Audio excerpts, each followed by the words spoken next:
There's a lot of confusion today between genders. In Islam, we have two distinctive genders in particular, which is the male gender and the female gender. And for Muslims, they have a distinctive role, both the man and the woman.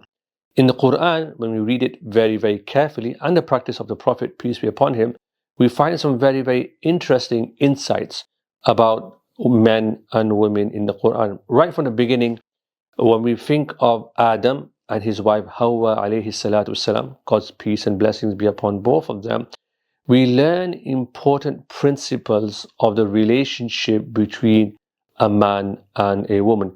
Clearly, the man is not the same as the woman, and neither is the woman the same as the man. But in Islam, they are both morally responsible, what we call mukallaf, with Allah subhanahu wa ta'ala. So there's no idea that a woman can only get salvation if her husband wants her to get salvation. She's equally at the point where she can achieve and receive God's mercy. And we see this in the examples of other prophets and other women mentioned in the Quran. There's an entire chapter dedicated to Maryam alayhi salatu salam. And we learn about her patience, her great gratitude to Allah for what He gave to her. But we learn about other women in the Quran, the wife of Lot, who decided to take an alternative path, and she suffered the consequences. Then we have noble women, the wife of Pharaoh, who despite living in a household which was filled with disobedience and a man filled with pride, she achieved salvation because she made the right moral choice. So our course is really thinking about deeply what it means to be a man and the roles and responsibilities of both genders. And it's not just about being married, but it means thinking about what it means to be married. In our day and age, there's this idea of leveling and thinking that both the men and the women have the same rights. They do have rights, and of course, our religion is all about rights of fellow human beings, what's called huququl ibad. We see this throughout the fiqh and throughout the sharia.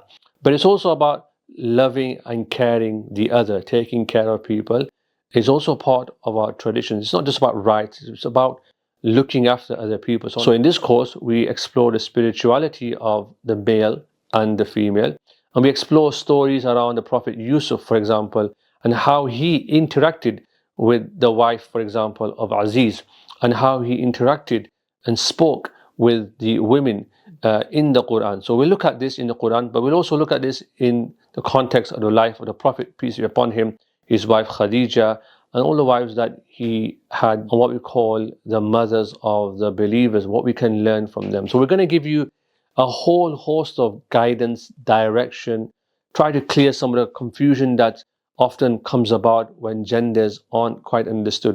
And it's important to bear in mind that when we understand our duties, our roles, our responsibilities, our sense of selflessness when it comes to men and women, you'll understand that it leads to a happier and content life.